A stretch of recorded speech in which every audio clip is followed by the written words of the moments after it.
Welcome back to MMA Al Dente. I am the guy who picked Volkan Oezdemir to defeat Daniel Cormier. And I'm here to talk about Thomas Petersen versus Jamal Pogues. Thomas Petersen is my pick to win this fight. I think there's a lot of upside with him, but there's no trust in him. So while I'm picking him, my only bets will be small sprinkles on long shot props for Jamal Pogues. Round 2 and round 3 TKO. And that's not something I could totally trust either, but I feel like I'd be a fool to not have played that if it hits because I have my doubts in Thomas Petersen. He's 8-1. He's looked dominant in every single fight of his aside from the one fight that he lost. And you know what? He actually looked pretty dominant in that fight as well at moments. The one loss comes to Waldo Cortez Acosta, current UFC fighter, doing very, very well. And it was a round 3 TKO stoppage. He was doing very well. Like I said, had a lot of success wrestling Waldo Cortez Acosta, but it wasn't all grappling in that fight.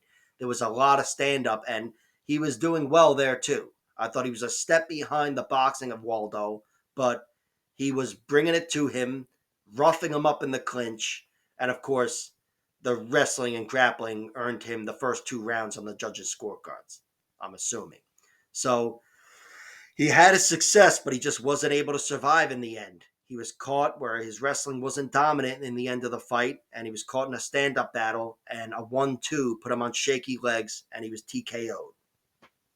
So that's the only real competitive fight I've ever seen him in, and it left me with some doubts about his cardio and durability and everything else. But the only reason he hasn't been in any other competitive fights is because he's such a dominant force. He dominates everybody. He's got 8 finishes in his 8 wins. 7 by TKO or knockout, 1 by submission. And 2 of the TKOs that I've seen are knockouts. They're standing knockouts. His straight left took out 2 guys. One guy was total dog shit. The other guy was like half dog shit, I think. But he's got something on the feet.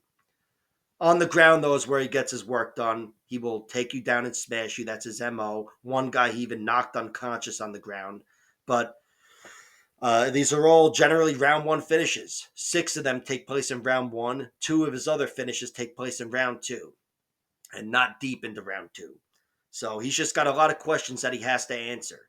But I'm picking him to win because I've seen Jamal Pogues look weak and vulnerable on the ground. It's actually on the ground is where he's lost 3 of his 4 losses. He has 4 losses, 1 via knockout, 2 via submission, 1 via decision. The knockout, or TKO, I should say, is the only one that I haven't seen, and it's in his debut to a good fighter in Taylor Johnson. Good fighter over in Bellator, good wrestler. I'm assuming it took place on the ground, but I haven't seen the fight. And then he was submitted twice more in Bellator to Alex Polizzi, good Bellator fighter.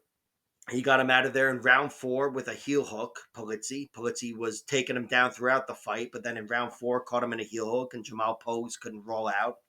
And Jordan Young, rest in peace. Jordan Young armbarred him in round 3 from the guard.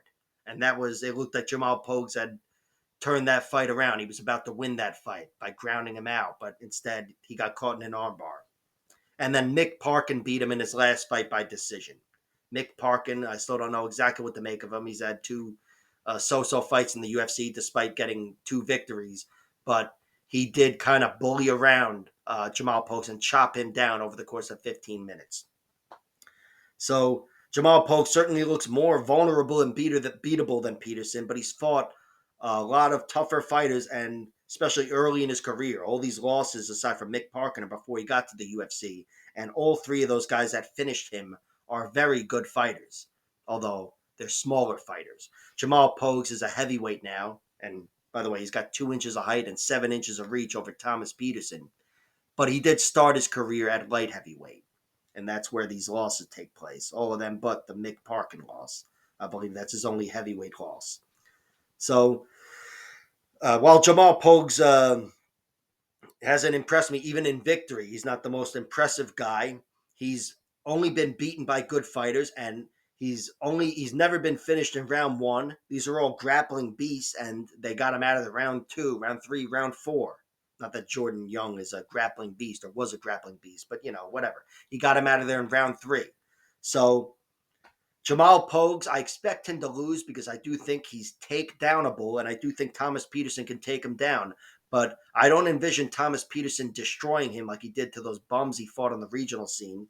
I would think he's going to have to pull some new trick out here, some new rabbit out of his hat or whatever the fuck. I don't know. I lost where I was going with that. But he's got to show something new, Thomas Petersen. Winning down the stretch, uh, surviving hopefully a bad moment. I hope he does deal with some adversity and passes some tests and answers some questions. But like I said, despite my pick being Thomas Petersen because of the upside, my only bets will be round 2 and round 3 prop bet knockouts for Jamal Pogues because it's just a hunch I have. So we'll see what happens. First fight of the night. Like, share, subscribe, all that horse shit, and check out my other videos.